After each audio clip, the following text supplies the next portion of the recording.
오늘은 종려주일이기 때문에 종려주일에 대한 본문 말씀과 영상을 함께 보도록 하겠습니다. 하나님 주신 말씀은 마가복음 11장 1절부터 14절까지 말씀인데요.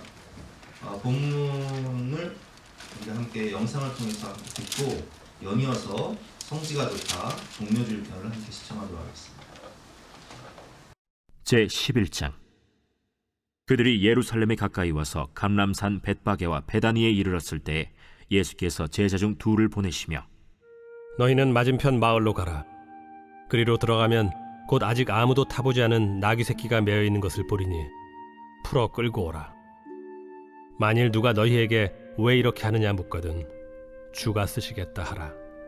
그리하면 즉시 이리로 보내리라. 제자들이 가서 본즉 나귀 새끼가 문 앞거리에 매어 있는지라.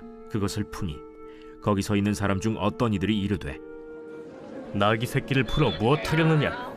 제자들이 예수께서 이르신 대로 말한대 이에 허락하는지라. 나귀 새끼를 예수께로 끌고 와서 자기들의 겉옷을 그 위에 얹어 놓음에 예수께서 타시니 많은 사람들은 자기들의 겉옷을 또 다른 이들은 들에서 벤 나뭇가지를 길에 펴며 앞에서 가고 뒤에서 따르는 자들이 소리 지르되 찬송하리로다. 주의 이름으로 오시는 이여 찬송하리로다. 오늘 우리 조상 다윗의 나라여 가장 높은 곳에서 호산나. 예수께서 예루살렘에 이르러 성전에 들어가사 모든 것을 둘러보시고 때가 이미 저물매 12 제자를 데리시고 베다니에 나가시니라. 이튿날 그들이 베다니에서 나왔을 때 예수께서 시장하신지라. 멀리서 잎사귀 있는 한 무화과 나무를 보시고 혹 그 나무에 무엇이 있을까 하여 가셨더니 가서 보신즉 잎사귀 외에 아무것도 없더라. 이는 무화과의 때가 아님이라. 예수께서 나무에게 말씀하여 이르시되 이제부터 영원토록 사람이 내게서 열매를 따먹지 못하리라 하시니 제자들이 이를 듣더라. 자, 바로 요 지금 보시는 모습이 이 벳파게를 중심으로 한 감람산 정상인데요. 이 벳파게에서 이제 뒤쪽으로 동쪽으로는 이제 베다니, 그리고 앞쪽으로는 넘어서 이제 예루살렘까지 가는데 사실 그 이스라엘에 특히 예루살렘에 종려주일 오후에 있다면 꼭 잊지 말고 감람산으로 가세요.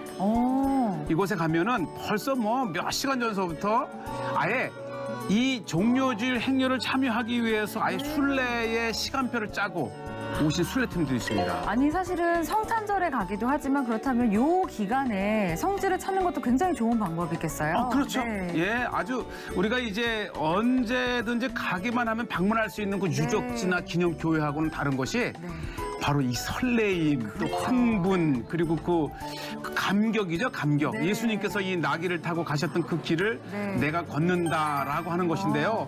저게 지금 사람들 사이에 막 이렇게 가지가 솟아 있는데 저게 바로 이 오늘 이 요한복음 12장 13절에 나온 종려나무. 그렇죠. 그러니까 모든 사람들의 이 손에는 이 종려나무 가지를 듣고 팜트리 또는 이제 히브리어로 타마르, 이 타마르라고 하는 이제 종려나무 잎을 들고 보세요. 이 보이스카우트 또 다양한 그 깃발. 저도 한때는 이 태극기 그다음에 이제 한글로 종려줄 입성을 들고 한번 가끔 합니다. 예.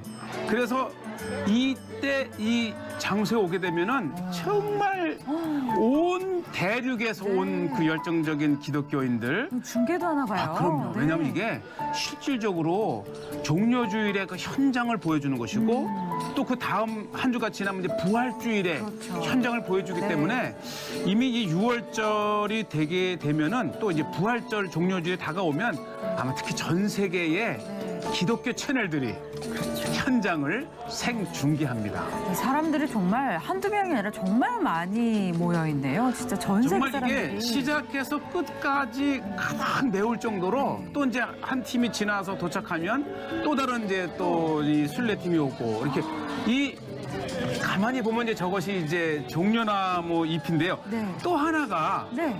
바로 요거죠.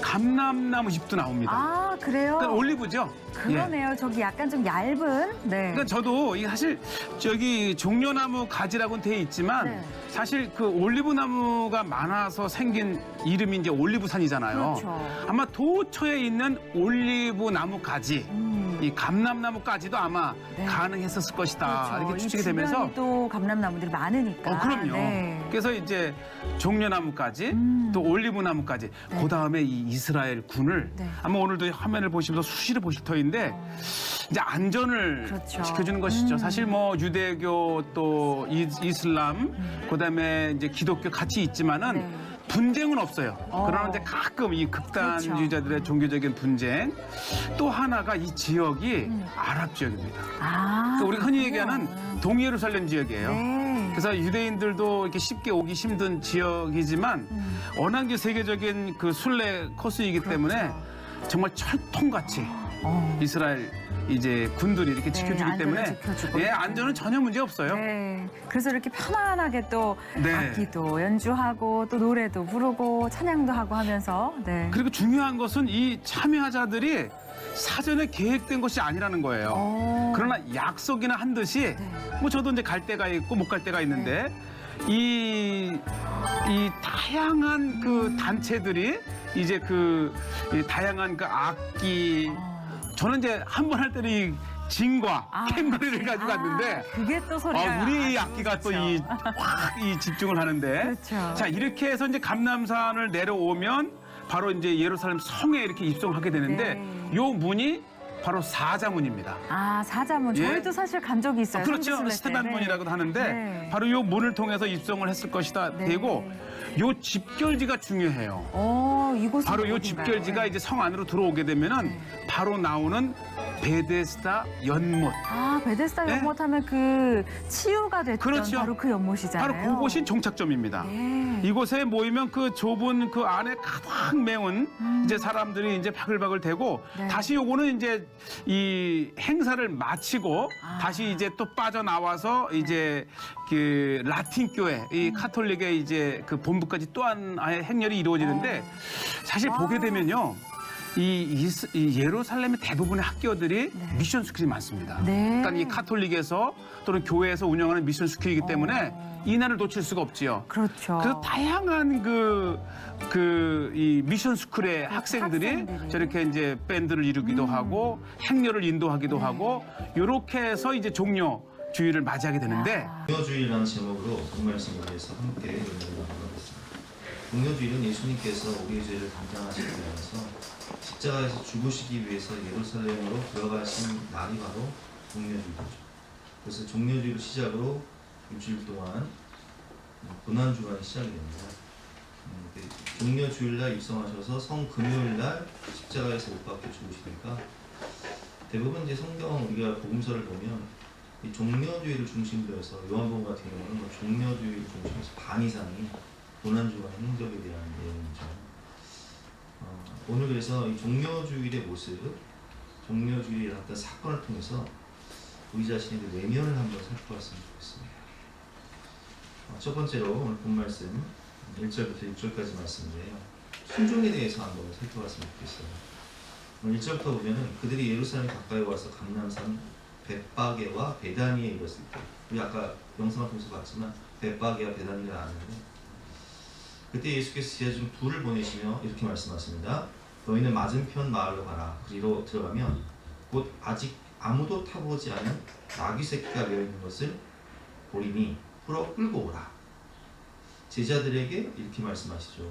맞은편으로 가서 가면 나귀 새끼가 있을 텐데 그 나귀 새끼를 풀어라. 뭐 맞은편으로 가는 것까지는 순종이 가능해요. 그런데 아니 뻔히 주인이 있는 그 나귀 새끼를 풀어서 끌고 와라. 이건 참 순종하기 어려워요. 왜냐면 아니 아니 예수님 누구를 뭐 도둑 만들 일 있습니까? 누구 망신 줄 일 있습니까? 아마 제가 이 A형 분들한테 너무 시키면 저 굉장히 원망하실 거예요. 그렇지 않겠습니까? 그런데 제자들은 갑니다. 3절 말씀이죠. 만일 누가 너에게 왜 이렇게 하느냐 묻거든 주가 쓰시겠다 하라. 그리하면 즉시 이리로 보내리라 하시니 제자들이 가서 본즉 나귀 새끼가 문 앞 거리에 매여 있는지라. 그것을 보니 거기 서 있는 사람 중 어떤 사람이 이르되 나귀 주인이겠죠. 나귀 새끼를 풀어 무엇을 하느냐 하매 제자들이 이르되 이르신 대로 말하는데 이에 허락하는지라. 그래서 주가 쓰시겠다 하라 말씀하시니까 주를 쓰신답니다 이렇게 말하니까 그 나귀 주인이 허락하였다라는 그런 본문입니다. 첫 번째 제자들의 순종이죠. 이것은 상식적으로 이해할 수 없는 주님 말씀에 순종을 해요. 자칫 망신을 당할 수도 있고 자칫 도둑이 될 수도 있지만 주가 쓰시겠다 하라 그 말씀에 순종해서 나귀를 풀어오는 모습, 이것이 바로 제자들의 순종입니다. 두 번째는 나귀 주인의 순종이죠. 나귀는 이 열린다 성경 이 동물 이야기를 보면 나귀대살 나오는데 나귀가 당시에는 중요한 재산 목록 중에 하나예요. 우리 옛날에 그 소가 재산 목록 중에 귀한 것처럼 나귀는 산악지대를 갈 때 75kg 이상의 짐을 싣고 산을 오르는 그 최고의 운송 수단입니다. 그래서 평화의 시대, 전쟁 때는 말이 중요하지만 평화의 시대 때는 나귀가 지금으로 말하면 자동차 역할을 하는 거예요. 예수님이 나귀 새끼를 타고 가시잖아요. 사람도 타고 그리고 짐도 싣고 중요한 운송수단 중에 하나고 중요한 재산 목록 중에 하나인데 제자들이 뭐라고 얘기하죠? 주가 쓰시겠다 하십니다 하니까 그 나귀 주인이 허락하고 그것을 내놓는 거예요. 이게 쉽지가 않아요. 내가 아끼는 재산 목록 중에 하나를 주님이 요구하실 때 주가 쓰시겠다 이렇게 요구하실 때 이것을 내놓는다는 것은 정말 쉽지 않은 결정입니다. 그러나 그 나귀의 주인은 그것을 순종을 합니다. 근데 이것이 영광이 되죠. 성경에 기록될 만큼 이 나귀는 존귀하게 쓰임을 받고 이 주인은 또 성경에 기록이 되잖아요. 얼마나 감사하게. 그리고 여러분 생각해 보세요. 이 베다니와 벳바게는 예루살렘에서 멀지 않아요. 걸어서 한 4km 정도 된단 말이에요. 그러면 예수님께서 이 나귀를 타고 입성하신 다음에 이 나귀를 팔았겠습니까? 팔지 않았겠죠. 제자들이 다시 돌려줬을 거예요. 그리고 오늘 본문 말씀을 보면 마지막 절 말씀에 우리 본 말씀에 나와 있지만 예수님께서 예루살렘 들어가셨다가 다시 베다니 벳바게로 오시거든요. 왜냐하면 우리가 잘 알고 있는 나사로, 마리아, 마르다 여기가 이제 베다니 마을에 있었는데 예수님은 주로 그 집에서 묵으셨단 말이에요. 예루살렘에 입성하신 다음에 다시 주무시기 위해서 1시간 거리에 있는 베다니로 다시 오시는 거예요. 나귀 주인에게 다시 갖다 주는 거죠. 여러분 예수님께서 우리에게 무엇을 요구하실 때 예수님을 사랑하셔서 우리를 축복하시기 위해서 우리에게 뭔가를 요구하시지 그거를 뭐 나귀를 받아서 예수님 팔지 않으신다. 세 번째는 가장 중요한 순종인데요. 예수님의 순종입니다.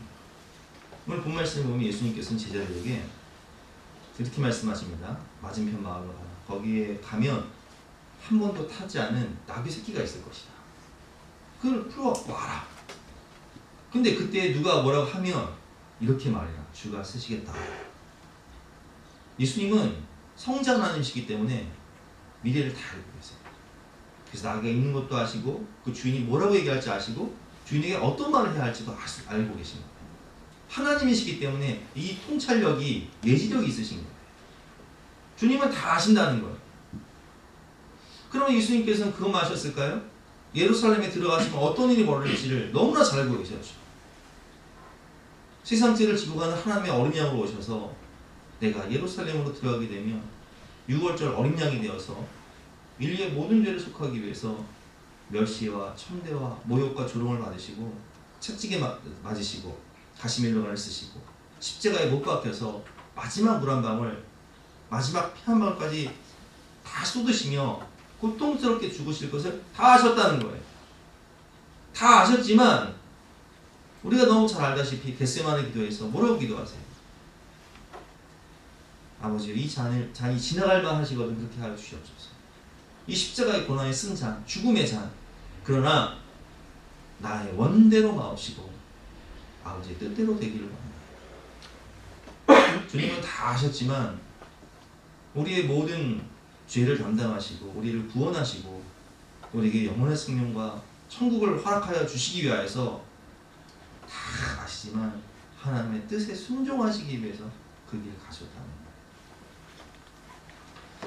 여러분, 하나님의 나라는 오직 순종하는 자를 통해서 이루어지는 거예요. 제자들의 순종, 나귀 주인의 순종, 그리고 예수 그리스도의 순종을 통해서 우리가 복음을 듣게 되었고 구원받아 하나님의 나라가 확장되는 것이죠. 주님께서 우리에게 말씀하실 때 주가 쓰시겠다 하라 하실 때 나의 삶은 어떤가요? 주님, 저는 창피해서 못하겠어요. 아니 무슨 대낮에 주인이 뻔히 있는 그 나귀 새끼를 풀어라니 저는 창피해서 못하겠어요. 주님, 저는 계산해 보니까 못하겠어요. 내 나귀가 얼마나 중요한 건데요. 재산 목록 이론데요. 이걸 내놓으시라니요. 저는 계산해 보니까 못하겠어요. 주님, 저는 힘들어서 못하겠어요. 십자가 고난, 십자가를 지고 가라고 하시나요? 예수님, 어떻게 내가 순종하겠습니까? 이렇게 제안하고 있지는 않습니까?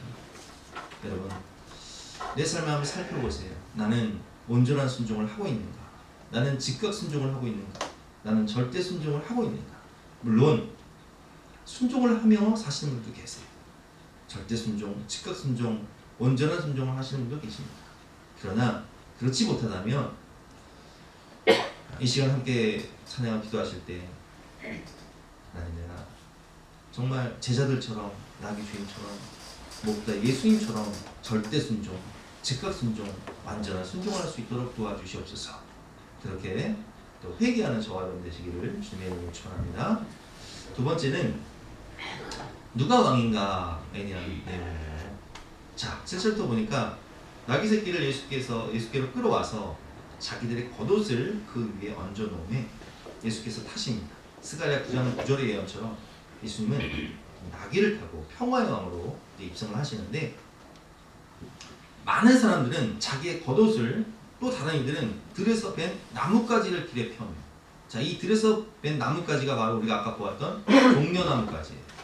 이건 대추야자라고 하는데 우리 제주도 가시면은 야자나무 있잖아요.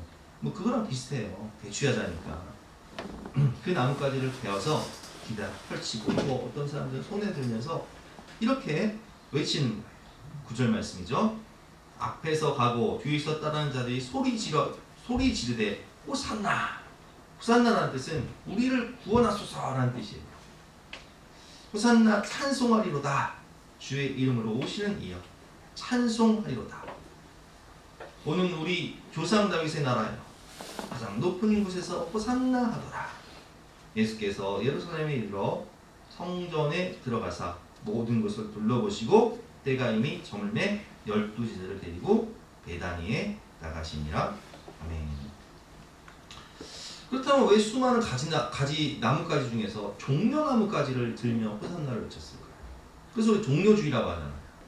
또 이게 중요해.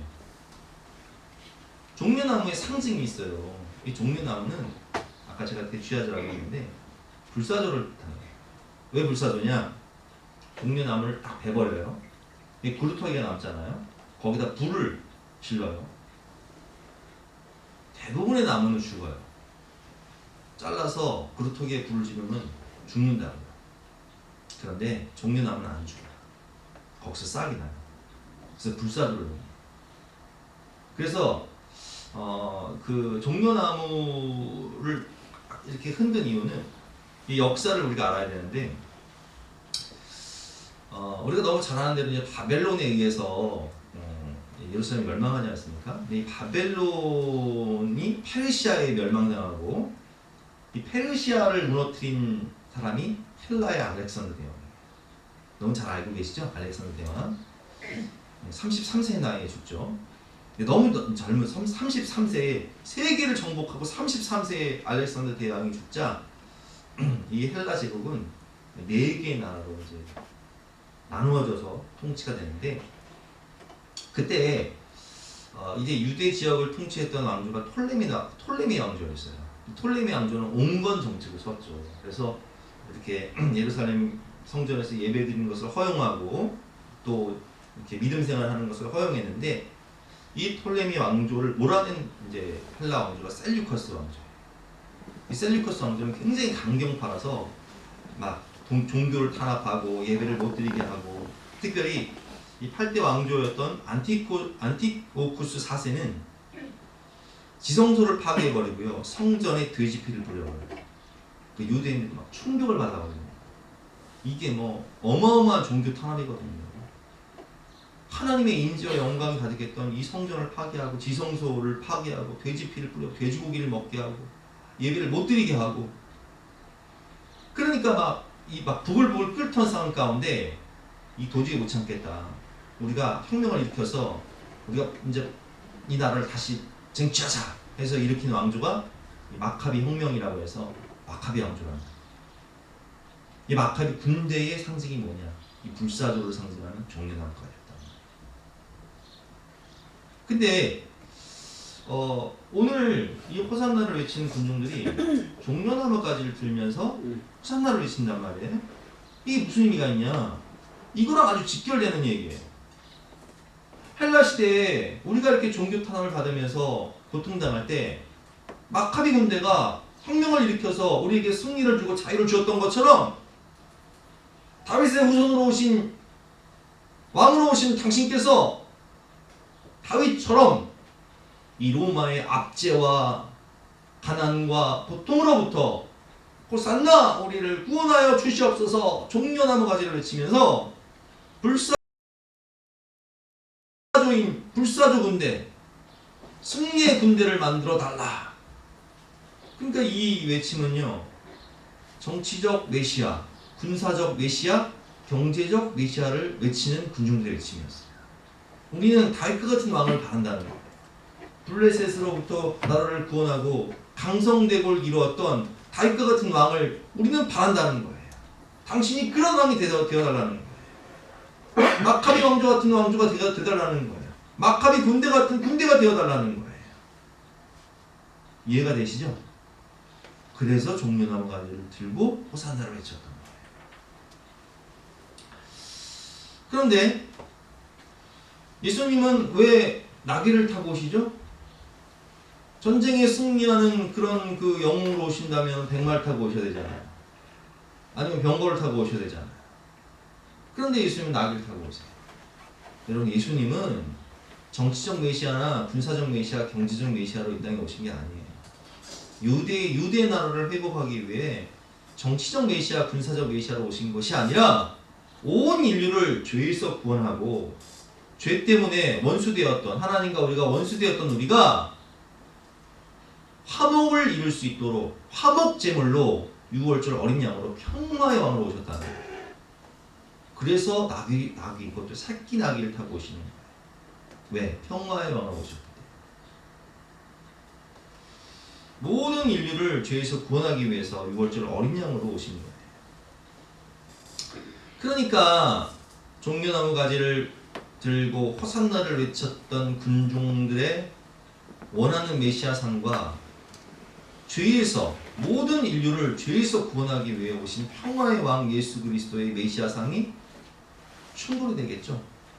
그러니까 종려나무 가지를 들고 호산나를 외쳤던 이 군중들이 며칠 있다가 우리가 원하는 메시아가 아니라면 바라바를 놓아주고 예수를 십자가에 못 박아 죽여버려라, 우리는 그런 메시아 원치 않는다. 여러분, 이스라엘 국기가 뭐예요? 다윗의 별이잖아요. 다윗의 별. 그들은 뭐 지금도 뭐 예수만 믿지 않아요. 그들은 지금도 그런 메시아를 원한다고요. 다윗과 같은 메시아. 그러니까 이들이 원하는 메시아상은 예수님과는 전혀 다른 거예요. 그러니까 우리가 원하지 않는 메시아상, 예수님이 오시니까 우리 그런 메시아 필요 없다 해서 십자가에 못 박아 죽여버리는 거예요. 그러니까 이게 중요한 메시지예요. 누가 왕인가? 여러분, 우리가 예수님을 믿는다는 것은 예수님은 수단이나 도구가 아니에요. 정치적 메시아, 경제적 메시아, 군사적 메시아가 아니라. 근데 이들은, 이 군중들은 내 마음에, 내 뜻에, 내 생각에 원하는 메시아를 구하다가 그런 예수님이 메시아가 내 생각과 다른 메시아니까, 내 뜻과 다른 메시아니까 십자가에 못 박아 죽여버리는 거예요. 그러니까 중심이 누구예요? 주님이에요? 나예요? 나예요. 주체가 누구예요? 나예요. 세상의 모든 중심은 나예요. 이 세계관이 충돌되는 거예요. 가치관이 충돌이 되는 거예요. 신앙생활 한다는 것은 여러분 나 중심이 아니에요. 누구 중심이에요? 주님 중심인 거예요. 우리가 주여라고, 주여, 퀴리오스, 로드, 주님이란 뜻은 무슨 뜻이에요? 왕이란 뜻이에요. 당신이 주인이고 왕이란 뜻이에요. 예수님 나의 주인이고, 예수님 나의 왕이고, 주님의 뜻이 내가 순종해야 할 뜻이고, 주님의 말씀이, 하나님 말씀이 내가 순종해야 될 말씀입니다. 이렇게 하나님 중심으로 살아야 되는데 우리는 우리 중심으로 사는 모습이 많다. 마치 여호수아 5장에 여호수아가 여리고성을 정탐을 갔을 때 하나님의 군대 장관을 만나잖아요. 그때 하나님의 군대 장관을 앞에 놓고 여호수아가 뭐라고 얘기해요? 당신은 우리를 위합니까? 적들을 위합니까? 우리 편입니까? 적들 편입니까? 그때 군대 장관이 뭐라고 합니까? 아니라 네 질문이 잘못됐다. 나는 여호와의 군대 장관으로서, 나는 하나님의 군대 장관이기 때문에 누구 편이라는 거예요? 하나님 편이라는 거예요. 네가 하나님 편에 있으면 내가 널 도와줄 것이고, 네가 하나님 반대편에 있어가지고 죄 짓고 타락하고 변질되면 나는 너를 칠 것이다. 이런 뜻이잖아요.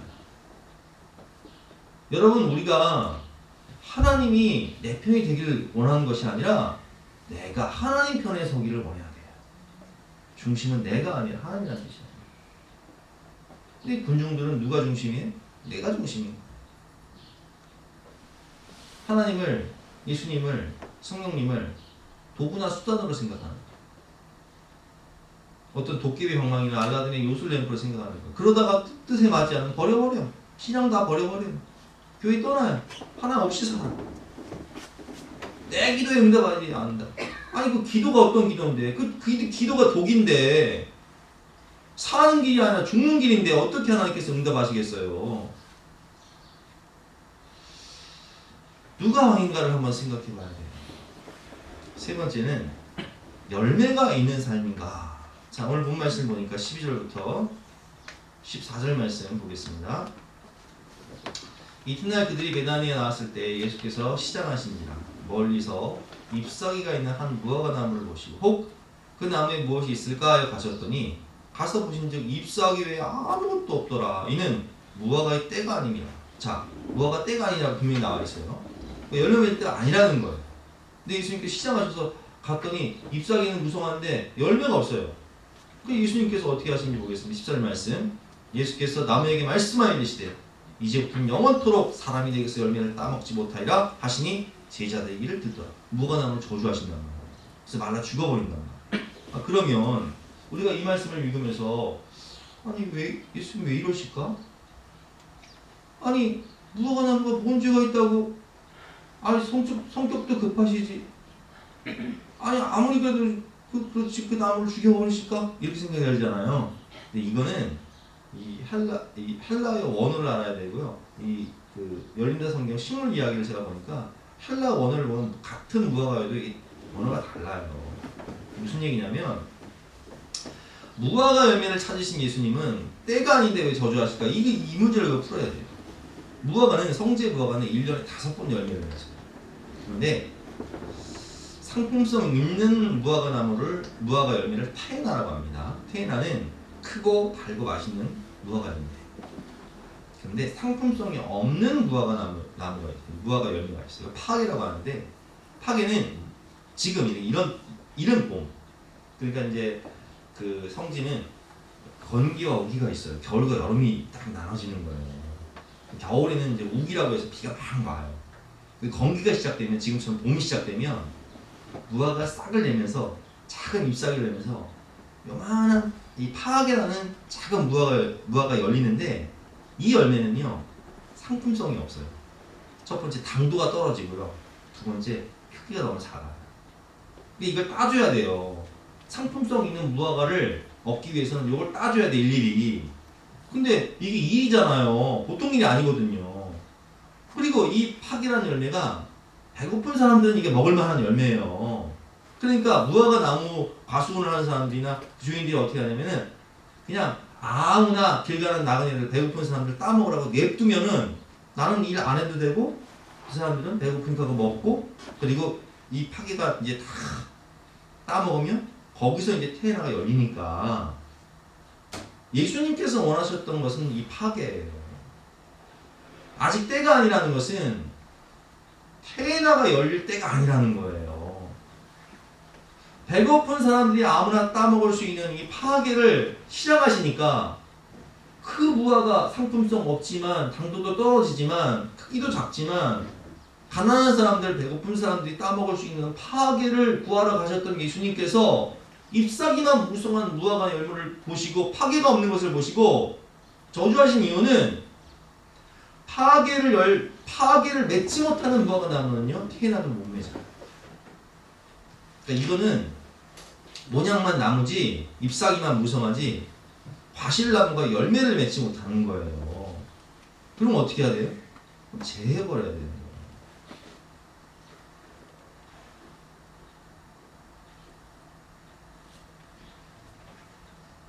요한복음 15장에 예수님께서 이렇게 말씀하셨습니다. 나는 참 포도나무여 내 아버지는 농부라. 무릇 내게 붙어있어 열매를 맺지 아니하는 가지는 아버지께서 그것을 제거해 버리십니다. 아니 포도나무가 열매를 맺지 못하면 제거해 버리는 거예요. 우리 교회 포도나무가 7년이 이제 포도나무라는 게요 7년 동안은 열매를 맺지만 7년이 지나면 열매를 안 맺어요. 우리 작년에 어떤 분들이 저한테 그러신 거예요. 아니, 목사님 포도나무에 열매가 없어요. 왜 그런 줄 아세요? 생명 다 한 거예요. 근데 저거 잘라버리려고 이제 그 잘라버리고 파도 치는 게 난 거예요. 근데 예수님께서 뭐라고 말씀하세요? 열매를 맺지 아니한 가지는 아버지께서 그것을 제거해 버리시고 무릇 열매를 맺는 가지는 더 열매를 맺게 하려 그것을 깨끗하게 하시느니라. 아멘. 그러니까 예수님께서 원하신 게 뭐예요? 열매예요, 열매. 열매가 없으면 제거해 버리시는 거예요. 그럼 이쯤에서 이제 우리가 생각을 해봐야 돼요. 그럼 내 삶의 열매는 무엇인가?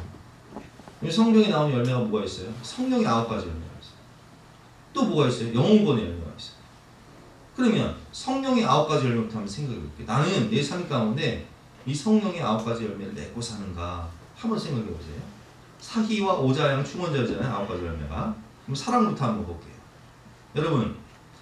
여러분 삶 가운데 주님의 사랑이 충만히 흘러넘칩니까?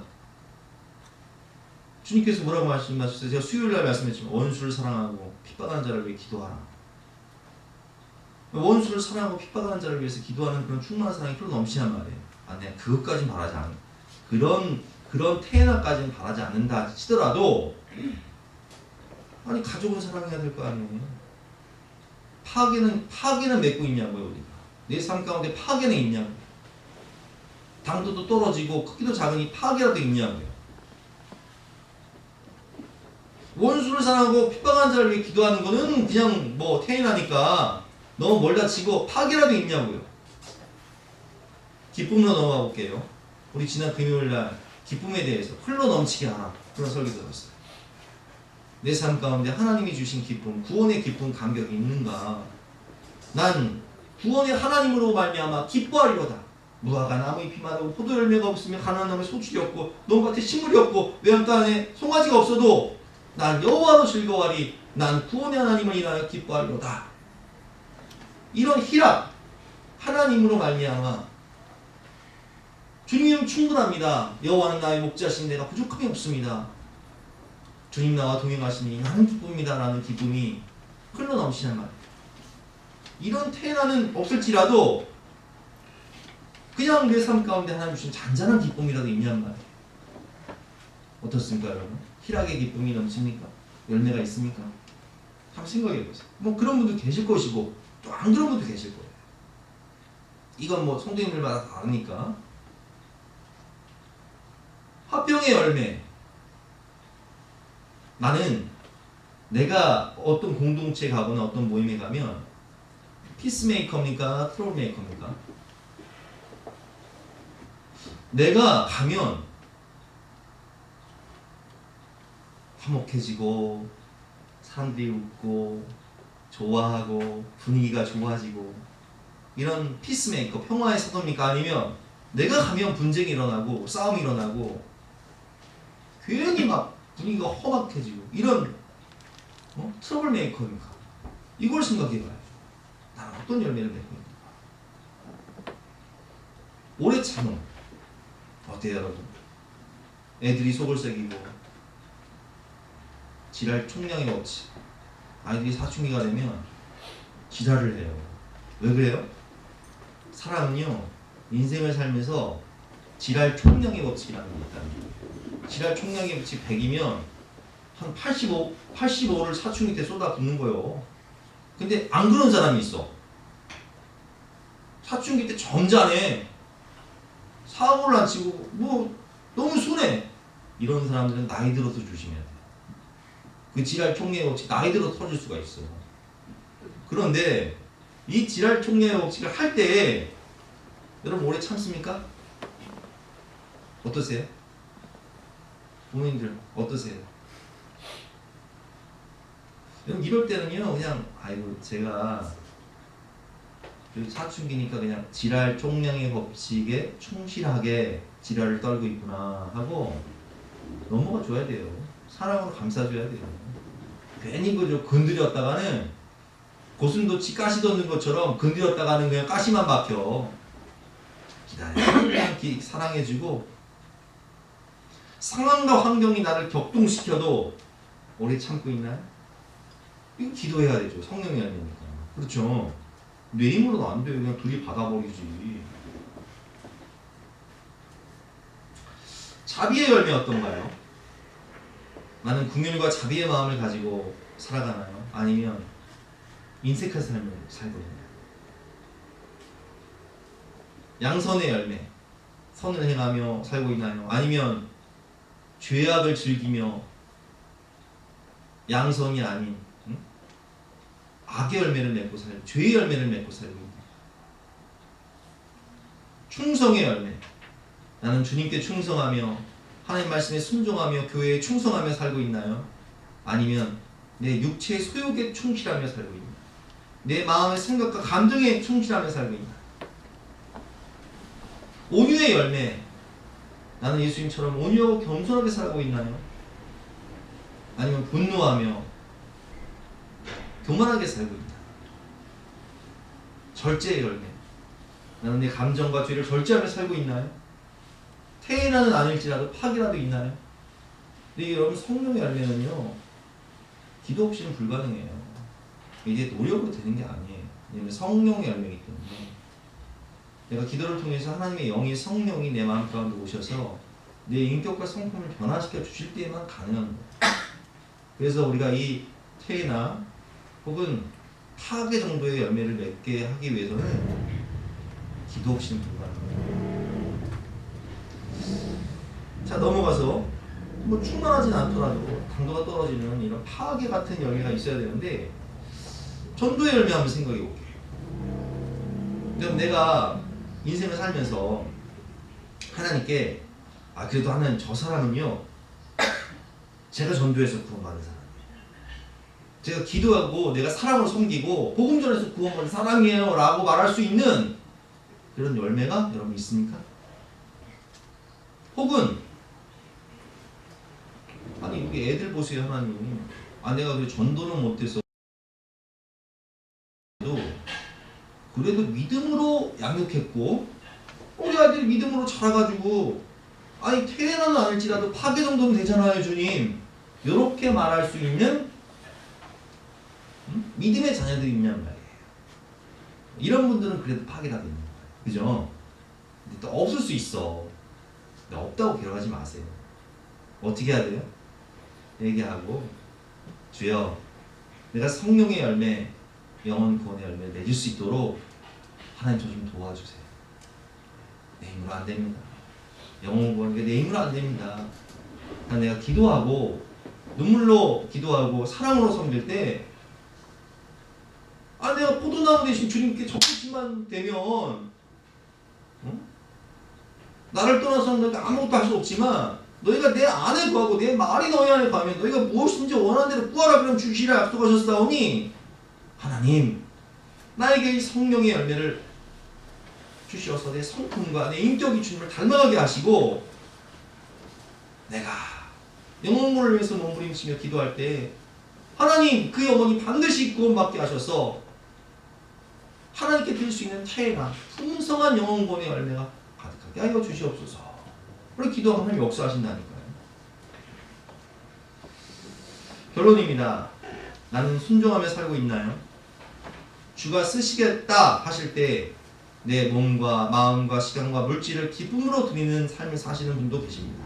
즉각 순종, 절대 순종, 무제한적인 순종을 하시는 분도 계시죠. 그러나 허락하지 않고 불순종하는 삶을 살고 있다면 회개하고 순종하는 삶을 살 수 있도록 회개하는 시간 가지시기 바랍니다. 내 삶의 진정한 나는 누구인가요? 예수님은 목적과 목표가 되시지 수단과 도구가 아니라는 거예요. 내 삶의 성령의 열매, 전도 열매가 있나요? 없다면 회개하고 기도하여 하나님의 열매 맺을 수 있도록 우리 자신을 내어드리는 저와 여러분 되시기를 주님의 이름으로 축원합니다. 함께 기도하는 시간 갖도록 하겠습니다. 주신 말씀 붙잡고 주님 나를 변화시켜 주시옵소서, 주시옵소서. 함께 기도하는 시간 갖도록 하겠습니다.